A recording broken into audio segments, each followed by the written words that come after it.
No one, not a solitary soul on South Water Street, has even come close to hinting as to who might be the favorite to start at quarterback this fall. But there's no way they don't have at least a concept internally. Good morning to you. Good Friday morning. I'm Dejan Kovacevic of DK Pittsburgh Sports. This is Daily Shot of Steelers. It comes your way bright and early every weekday if you're into hockey and or baseball. I also offer daily shots of Penguins and Pirates that I hope you'll take the time to check out. It'll be Mitch Trubisky versus Kenny Pickett. Let's start there. Mason Rudolph's not going to work his way into this dialogue unless either Trubisky or Pickett were to get hurt or otherwise be unavailable. Even if they wanted to make this a three-man competition, as I was discussing back before the draft and back before the Dwayne Haskins tragedy, they weren't going to have enough snaps. They're not going to have enough reps, and certainly not enough fair context to those reps, given the fact that, somebody gets to go with the first teamers and somebody else with the second teamers and someone else with the scout team. It's not going to be a training camp that'll be aligned any differently than any other. So Trubisky versus Pickett brings with it all kinds of intrigue that's different than most quarterback competitions. And I understand that in Pittsburgh, we haven't had one of those of any variety in nearly 2 full decades. But generally speaking, as you look around the league, you'll see, a couple of ordinary guys on a team that either hasn't had a high draft pick invested in a QB or didn't have the cap space or just doesn't know what the hell they're doing. Okay? Those are the kind of quarterback competitions that you see for the most part. This one, though, Mitch is really the wild card here, okay? Trubisky isn't your conventional veteran, and Pickett isn't your conventional rookie. And the reason that I say Mitch is the wild card out of the two is that he's the more unusual in the sense that even though he has 5 seasons in the NFL, 4 of them as a starter, 1 of them making it into the Pro Bowl, he's still only 27 years old, and he was stuck in Chicago, the graveyard for quarterbacks, under a terrible coach and coaching staff. And because he was the number 2 overall pick in the draft, and not exactly a reach by the Bears, if you'll remember the discussions in advance of that draft, then you'd have to think to yourself that Trubisky would still have a higher ceiling than Pickett, who, while Kenny was a consensus first rounder, but as we saw, this was not a quarterback class in general that generated any respect from the rest of the league. So if Mitch is more experienced, more talented, meaning like, again, in terms of pedigree, and more capable of stepping into a stadium on Sundays, to use the Mike Tomlin vernacular, then why wouldn't Mitch be the front runner to start when you can much more easily, in addition to everything else, just say to Pickett, hey, dude, you just showed up. It's cool. You'll have your time. This portion of Daily Shot of Steelers is brought to you by Point Park University. Choose from nearly 100 career-focused programs leading to bachelor's, master's, and doctoral degrees. Choose when and how you'd prefer to do that studying, whether it's at Point Park's gorgeous downtown Pittsburgh campus, whether it's online, maybe a flexible hybrid format would work best for you. Find out more about all of this at pointpark.edu. This is where I am with this. See, at some point in the 2021 season, Tomlin had said to Jay Glazer, his friend in the media, and maybe his only friend in the media, that he would never feel comfortable entering an NFL season with a pure rookie at quarterback. And I kind of believe that. I kind of see that even as much as the Steelers would know and do know about Pickett, they'd also know that everything he'd be doing for the first time at that level. Another thing that I know about this head coach is that he has, in his own inimitable way, close to zero respect for the conditioning programs that take place in college football. Don't laugh at this. Don't laugh at this. I'm not saying he's right. I'm saying that this is not just his stance, but a lot of people in the NFL. I have heard Tomlin say there's college shape and then there's NFL shape. And when they bring someone in, by the time they have them, even through, rookie camp, OTAs, mini camp, training camp, the whole thing, your focus is on learning systems. Your focus is on getting to know, your teammates. It's not a time where you can say, hey, we're going to completely change everything that you do about how you get yourself in shape, about what you eat and everything else. That takes time. Everyone who's been through those doors on the South Side will attest to that. That takes time. It's not a snap of a finger thing.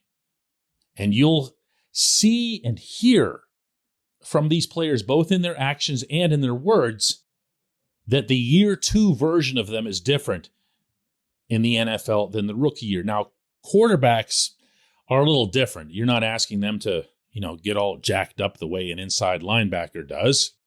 But there is something to be said for that.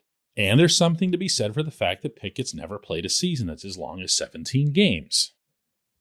And that he's never been in an NFL stadium like Baltimore, or like Cleveland, or like Cincinnati, and faced what he's going to face in there. You see where I'm going here?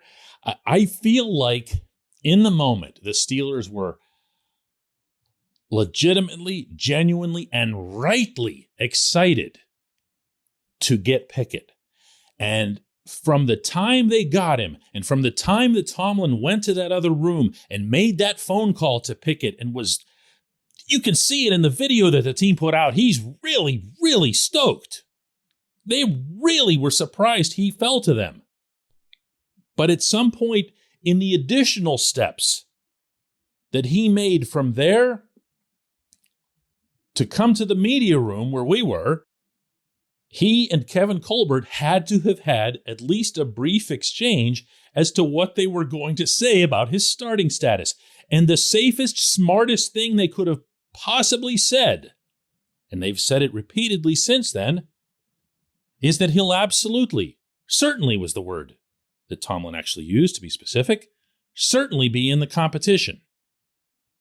Okay, he can compete. He can push Mitch Trubisky. He can push Mason Rudolph out of the picture and likely will, meaning entirely.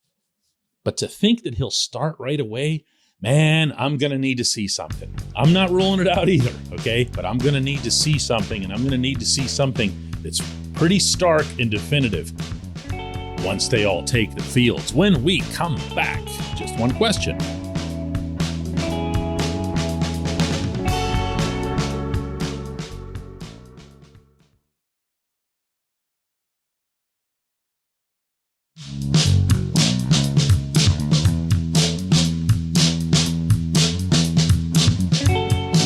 Back. It's time for just one question, and that's brought to you always on this program by the personal injury law firm of Luxembourg, Garvin, Kelly, and George, LGKG. They represent people who are hurt in car accidents, who need assistance with workers' comp and medical malpractice claims.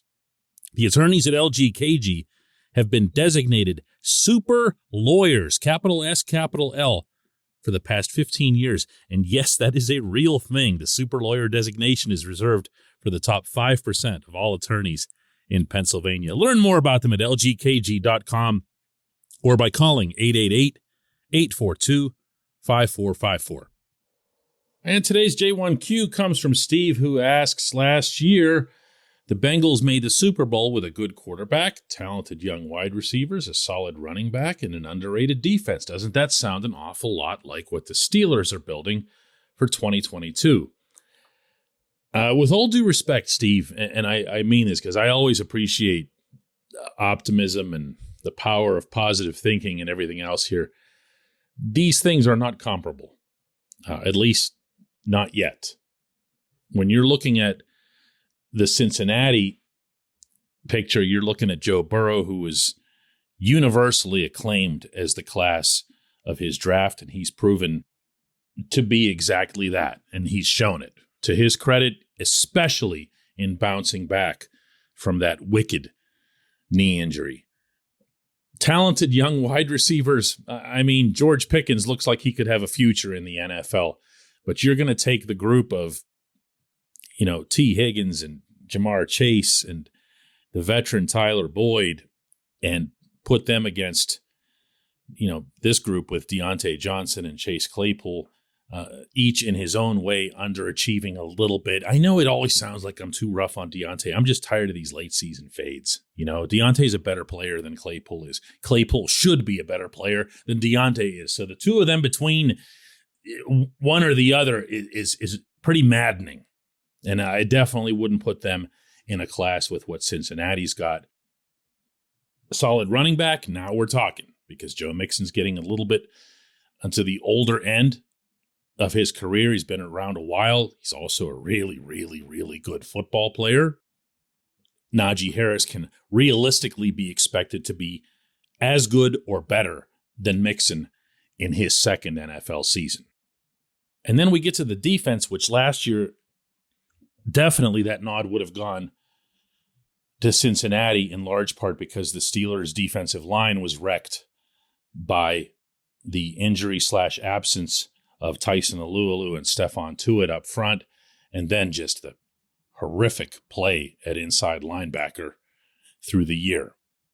If the Steelers do, as I expect they will, address those things emphatically, meaning Steph comes back, we already know Alualu's coming back, and they get the play that they expect out of Myles Jack and the improvement, the recovery that they expect out of Devin Bush, you're going to see the defense be very good and not underrated. You're going to see people know who they are. This is the defense that's got the DPOY on it now, officially, not just in our heads. TJ Watt is the best defensive player in the game. So if you take all those things and add them up and mix them up and whatever else you got here, you're still going to give the advantage to the Bengals because it's an offense-first, pass-first league. And the Bengals are going to be a better passing team than Pittsburgh will, period. There's not really, outside of injuries on the Cincinnati side, there's not really anything that you could foresee changing that. But if your broader point is to suggest that the Bengals aren't, miles above the rest of the division, I'm way with you on that. This anointing that seems to be going on with Cincinnati is happening with a seeming ignorance of what the AFC North is. All the Bengals did last year was to get into the club. They can now partake in divisional races with the Steelers and the Ravens, who have been the only two members of that club for 20 years now. The Browns still aren't a member, by the way, and I'm not expecting that they will be this fall either. I don't think they'll be terrible, but I don't think they'll be a member. The Bengals, by virtue of making it to the Super Bowl, even though their rise feels kind of sudden, they're a member. They're a member. And because of that, they're going to be seen, and fairly so, as the team to beat, including for the Steelers and Ravens. But it's the AFC North, and I don't want to start spouting like football coach style cliches at you, but I've been covering the AFC North for a long, long time. And the Bengals games are now about to get only harder within the division. And the Bengals won't be sweeping anyone in the division. Mark that one down, including the Steelers, even though they just did it. The Bengals will not be sweeping anyone in this division unless they do it to Cleveland. Without getting into too much Cincinnati talk here, because the show's not about them, they've had some significant losses this offseason. I really believe that. CJ Uzomah was a big part of that offense at tight end, a big target for Burrow. They've had some losses on the defensive side as well. We'll see. Don't be anointing the Bengals. That's all I have to say on this particular subject. I appreciate the question, Steve. I appreciate everyone listening to Daily Shot of Steelers all week long and all the time, and we will do another one of these on Monday.